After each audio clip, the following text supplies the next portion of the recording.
Welcome back to A Shot of Business Central and a Beer. Today, we are lucky enough to have Mike Silver, who is Mike, we believe you're a partner account manager? Is that your official title at Microsoft? Partner account manager. Those are old days. I am now a partner development manager. Partner development manager, yeah. We checked out your signature, but we couldn't find the official job title in there. So, Mike, you've been with Microsoft for a little while right now. Can you tell us a little bit about yourself? Maybe how you ended up at Microsoft. If you have any hobbies, you like beer. Kind of go down the road about who you really are. Wow, the deep insights. Well, sure. Happy to answer the question. As far as Microsoft, yeah, I'm going on 5 years here, so it's been a 5-year run. As a partner development manager, my initial role here at Microsoft was really to help launch what is today Business Central, the small mid-market product in the ERP space that we brought to market a few years ago. And that then turned into a role where they asked me to oversee we call it a portfolio of partners all focused in the dynamic space, and really to support their efforts in what they're doing to drive market and acquire customers and build talent. And really from a role they say to be more strategic, how to keep them aligned with everything Microsoft's doing and keep their businesses going forward. So that's the role today. Prior to Microsoft, I was a partner like you guys here in Chicago, started selling MAS 90 from what is now Sage Software, now Sage 200, and Great Plains back in 1989 when it was still on Novell. So that tells you how old I am. But and then when the world of Windows started coming to play, we jumped on board with the Solomon product, the Solomon software that was an early entry into the Windows market. And we just kind of hitched our wagons there. And for many, many years, we're Solomon's largest partner here in Chicago. Made it through the transition when Microsoft bought Solomon and Great Plains and got very involved with Microsoft partner advisory councils and a lot of the executives. And we just drove a lot of business in that market for professional services and some industry specialties in finance and back office and multi-entity accounting. Had the opportunity to sell the business in 2012, and we did that. And then after that, spent some time at Intact, which is one of our competitors today, recently bought by Sage, helping them bring their product to market and part of their partner enablement program. So a little bit of my history in this world of ERP for the small and mid-market. Very cool, very cool. So prior to 2012, I'm just curious here. I would imagine most of the business was localized. Are you surprised at how quickly it's jumped to where partners can work nationwide now? Yeah, yeah, hands down. Yeah, everything was on-prem. Most of our business was here in Chicago, and we didn't have the SaaS solutions available then. They were just starting to come to market. We didn't have the ability to do implementations over the internet and tie things in through web services as nice as it is today. And wow, it's been almost 10 years, but the change and the growth in technology it's unbelievable, right? It's things that we never thought we could do back then we're doing today. So yeah. So I won't throw you such a softball question to say is Business Central doing well? I think we know it is doing well. The market seems to be accepting it. Partners are pretty busy helping their customers either implement Business Central or move there. What do you think from your perspective at Microsoft? What are some of the reasons that Business Central is become so effective? That's a great question. And no question, we have absolutely seen Business Central take off, and particularly this year. What we are finding with Business Central, one, the price point is amazing, right? The price point has been so aggressively priced that customers look at it and say, we need to consider this option, right? If it doesn't fit things, fine, we'll move on. But we're getting into more deals because I think the price point has really been driving that interest in the product. Secondly, we know that not just in and of itself as being a ERP or an accounting system, whatever you want to call it, we're bringing more and more to market because we're tying it into the rest of the Microsoft technology stack. So even things like Microsoft Office, we can look at customers without ever leaving Office. We're doing quotes through Office. We're managing our business through Office. The latest releases got integrations with Teams and workflows. We're leveraging tools in Azure for data analytics. Microsoft Power Platform for doing more data mining and dashboarding. It's that whole Microsoft story where Business Central is almost acting as the central repository for the business transactions. Right. And then customers are being able to bring all this familiar technology to the table that they're used to using, like Office, and layer it in with what we're doing with Business Central. So Yeah, it's definitely amazing. So getting back to the integration part a little bit, it seems like every month or two, Microsoft is introducing new software integrations, kind of like being able to access Business Central through your Microsoft Teams platform. And people are loving it. I'm one of these people who love it. I love Microsoft Teams. But I'm wondering, do you have any idea what the bigger picture is? I know there's that whole Microsoft One software type of a thing, but any idea or any guesses on whether or not something like Microsoft Teams will be the central hub for everything, where you can work in Business Central in Teams, you can access your email in Teams, Power BI? I mean, do you know if Microsoft's moving towards something like that, or any guesses if not? good question. I would have that one. I'd have to guess at, because I don't have any. I don't know that. I don't know the answer to what the anticipated core platform is. I'm thinking it's going to be Outlook, right? But unfortunately, I don't have any insight into that. But what you can bank on for sure is there will be more and tighter continued integration across all the Microsoft applications. So if you look inside the whole world of Dynamics today with our customer engagement platforms and our customer service tools and field service, that will be more and more tied to the call it Business Central as a platform, or Business Central may be a bolt onto a field service solution, down the line. So the idea that all this stuff talks to each other and shares common data really is the idea behind it, and that it isn't necessarily one place that we need to act as the central place for accessing everything. Point is, we can build it from wherever we need to be. Different businesses may need different ways of getting at different tools, right? Yeah. So, and with what we call that common data model, the fact that everything is in one database, all of my data is in one place.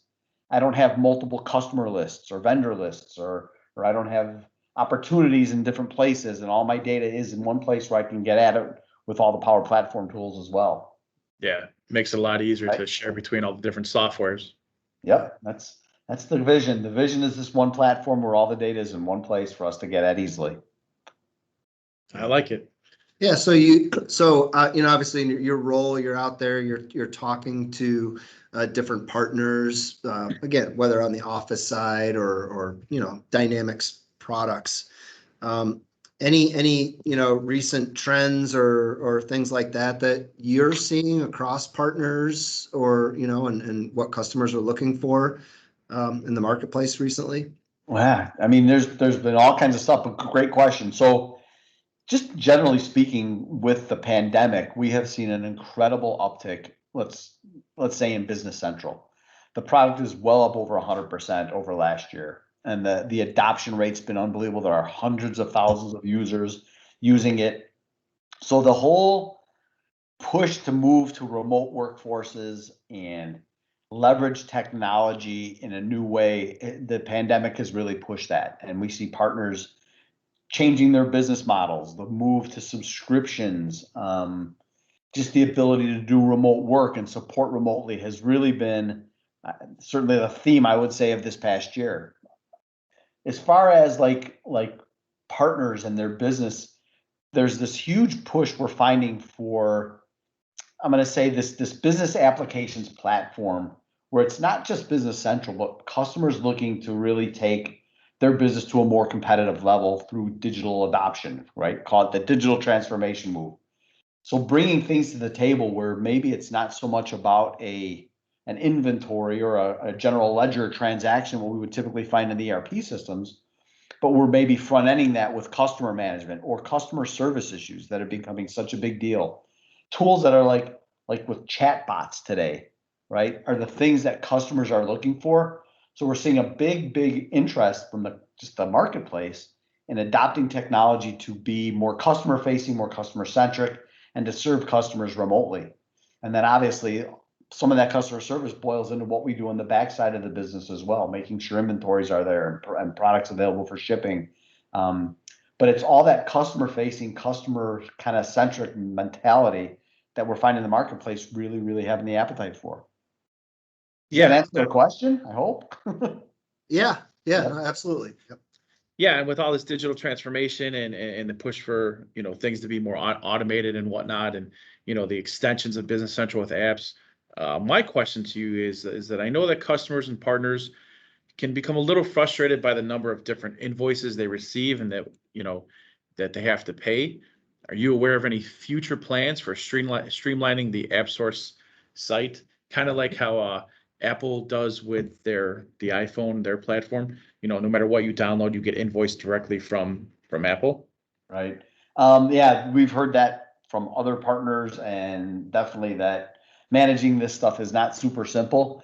There has been some discussion around getting some kind of consolidated platform and the ability to attach apps directly through the business applications. I think we're a little bit away from that yet, but the issue has definitely hit the radar, and there are partners that are definitely voicing their frustration. So Yeah. we're hearing it, and it's definitely, I know, something that's being looked at internally. Good. Yep. Yeah. And on the other side of that spectrum is one of the really big positives. And I know that, now there's within Business Central, you actually can go into the help, and you can click on the feedback. And what users actually have the ability in Business Central to make suggestions for new features. Yep. And also vote on other things that other people have suggested. And I just want to say it's been really great to see over the last several releases that Microsoft is taking the top vote getters and incorporating them into Business Central. Like you're seeing it within 6 months, 12 months that these things are turning into reality, and that's been, I think, really great to see. Yeah, and it's pretty cool too, because the engineering team has been reaching out to us as the partner interface folks far more often than we've seen as well, saying, what are your partners saying? What is it that we need to do? Where do we need to fix a problem or add a feature? Or what about transitions from all the on-premise products over the years? Engineering has been super tightly integrated with us, more than I've seen since I've been here in 5 years. Yeah. And they're very, very interested in the feedback we're getting from you as partners, bringing the product to market. And it's great to hear from a partner that they're seeing the results of all that work coming together. So thanks for the endorsement and the proof of concept on that one, because Yeah. we don't always get to see if it actually works at the end of the day. I think for many years, and I'm going to go on a limb and say I'm probably speaking for a lot of people. It felt like, if you made a suggestion, it was kind of like you were just dropping it into a hole in the middle of the desert. But now you can see how many people voted on these things. You can see what the status is of the plans for getting these deployed, and that transparency, that's that's got to add customer satisfaction. Yeah, and we're seeing that as well. We're seeing less churn in the product.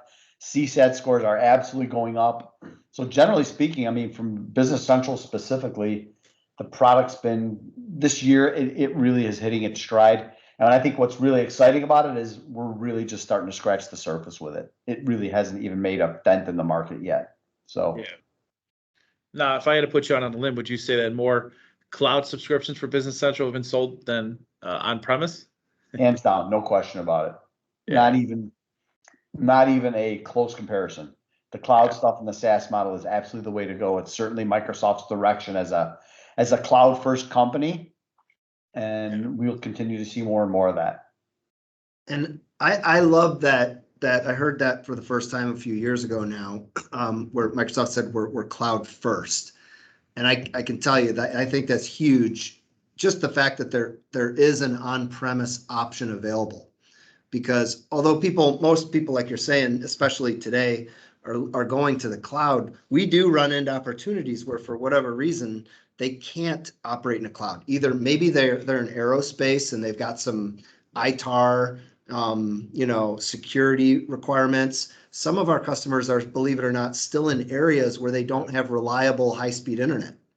Mhm.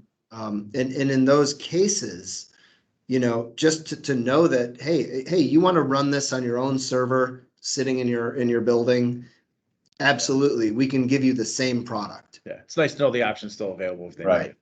And there's other scenarios too. And again, probably the good reason and the case for the fact that my guess is it's going to be around for quite some time. we've seen stuff like one of Microsoft's big focus markets is government, state, local governments, federal government, and the whole subcontractor, government contractor space where some of these organizations must be running in a secure cloud. And they can't really be on a SaaS model, right? If they're going to go into the cloud, or they need to be somewhere other, even more secure than being on-prem, we're finding a number of companies, and particularly these partners that are focused in the government space and government contractors, taking the on-prem version of something like Business Central and deploying it in the government cloud, so that they got their own private tenant, they've got their own control, but they're in a very secure environment. So lots of good stories for that. Yep. So are you going on record saying that the future Business Central roadmap is to include on-premise as well? Wow, pushing me to the limit. What I will go on record and say is I have not heard of, nor do I see any near-term discontinuation of the on-prem version. Hear no evil, see no evil. Yeah. I get it. Good to hear. Good to hear. Quick question though. So we were talking about like Microsoft kind of chain. Ken brought up that in years past, you made a suggestion. It was like you weren't being heard or listened to or whatnot. Do you think a lot of that changed when Satya Nadella became, CEO or whatever his official title is of Microsoft? I would think so. I think a lot of it is just the maturity of the cloud model. I think it's Microsoft's continued commitment to the partner channel and the way they go to market. But certainly there's been, as an employee here, specifically over the last 5 years, there's been some incredibly great, call it culture changing and efforts made to really get Microsoft to be we'll call it a knowledge first company, right? Mm-hmm. Not be a know-it-all, but to be a learn-it-all. And I think over the years, Microsoft was the big mean gorilla in the marketplace and threw our weight around a little bit. But under Satya's just leadership, even things like today, we're going through some training on how to have all of us be leaders and not be afraid to come to the table and challenge your boss, and bringing things that are sometimes not comfortable to discuss and coming to the table with an open mind and being more empathetic across the work we do. Yeah, Satya's, it's an amazing place to work. I will say I feel very fortunate to have landed here, and there's so much that we're seeing from a cultural change that, again, I think this is just the beginning of where things are headed. So nice. Good to hear. Good to hear. Yeah, well, I just want to, before we wrap it up here, I just want to say, thank you. It's always great to get, perspectives from different parties or perspectives. If we got a few minutes left, I would love to hear from you guys as a Microsoft partner. What's working for you guys, and what are you seeing as a partner today, right? Share with everybody the things that are working for you. And I just being connected with you guys now for a number of years and knowing you competitively in Chicago, you guys got a great play, right? The Solution Systems bring some serious technology capability to the table and some great experience and super good, deep capability and knowledge. What's working for you guys today? Yeah, so several things are working, and it's all good. So I would say from the product perspective, you touched on it. You touched on several of the things when you said what's working for Business Central. It's the integration with Office and Teams. People love you show them and here comes an inbound email. And I can click and see my customer's balance and their open orders, and even create an order or a quote directly in Outlook. That's fantastic stuff. So that tight integration with the other Microsoft products, the price point is also huge. I mean, for a full, Business Central offers pretty robust manufacturing capabilities. Service management, if you make equipment and service equipment, I mean, there's a lot of functionality built into it, and then you share the price point. Especially if you have some Teams users there or people just are reading data. And the ability to attach certain like Dynamics 365 sales app for to Business Central for $20.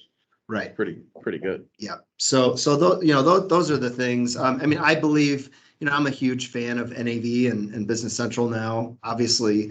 So I've always believed in the product. I love it. But now I think the audience is larger. There's more awareness of it, or growing awareness of it, and the online resources are the last thing. The availability, you go to docs.microsoft.com and you've got all these videos. Microsoft Learn has a ton of videos and learning tools out there for users. That makes it really, really compelling. Yeah, even the introduction of things like Yammer, where they're people are constantly asking questions and Microsoft personnel are answering questions. It's really helpful. Right. It's that bang for the buck and that value of the community, right? Yeah, the price point for Business Central. I mean, you got to imagine it makes it hard for some of the apps to charge what they charge to. Right. You know what I mean? Yeah. To compete, but Yeah. Yeah. So good problem to have, right? yeah, very good problem. So before we get into this quick little 5-question speed round that we have for you, Mike, my last question to you is, where can our listeners connect with you online? I mean, I know you're pretty active on LinkedIn and whatnot. Yeah, I mean, for sure. Look me up on LinkedIn. I don't know that I can answer a lot of questions all the time, depending on what the volume is, but I'm trying to post and keep pretty up to date on a lot of the content I get here internally. Certainly events and things, LinkedIn's probably the best place for me. And if somebody wants to talk that you guys are working with, by all means, you can reach out to me anytime and set up a call with a prospect or a customer if you need that through me. As long as they're working through you, I can do that as well anytime. So. Perfect. So speed round, 5 questions, maybe 6, yes or no answers. I have one final bonus thrown. Oh. I think maybe. You want to do it after the speed question, after the speed round? Yeah, I'll do it at the end. We'll wrap it up. Yeah. All right. So you ready, Mike? All right, bring it on. All right. It's currently a cloud-first software kind of a world. Will on-premise software ever rebound and be more dominant than the cloud version? No. Okay. Do you think Business Central licensing will be able to be purchased directly from Microsoft in the future? No. Are you tired of these Chicago winters? No. Love them. Will AppSource double the number of apps it currently has within the next year? Yes. All right, 2 more. Do you believe in ghosts? That question scares me. And finally, did somebody from the Smashing Pumpkins ever buy something from you? It's the other way around. I bought them from them. I bought the drawer from the Smashing Pumpkins house back in 2003. Nice. Wow, that's a nice little piece of trivia there. It's since been sold again, so good 10 years there, and that was good enough. Yeah, so I got, with obviously this podcast is a shot of Business Central and a beer, so I would be remiss if I didn't ask you. So let's say it's Friday afternoon, it's 5 o'clock on a nice, beautiful, sunny summer afternoon. You're going outside to sit outside and have a nice cold drink. What's your drink of choice? Wow. It doesn't have to be alcohol, right? Could be anything. Yeah, anything. It's hint water, any flavor, been my favorite thing. And if it's a rough day at Microsoft, it's a good vodka on the rocks. There we go. Straight. Straight up on the rocks, Yeah. right? Definitely a closet drinker. Little twist, all good. Right. All right, Mike. Well, we appreciate you taking the time to join us and flood us with some more knowledge and give us a little bit of insight into Microsoft's world. So thanks again. If there's anything we can do for you, let us know. And if we need you, we'll definitely reach out. We appreciate everything. Thanks, Mike. Thanks for having me, and thanks for all you guys do, and keep singing that Microsoft song. You guys are doing great. Rock stars, no doubt. Thank you, sir. Talk to you later. Thank you, guys.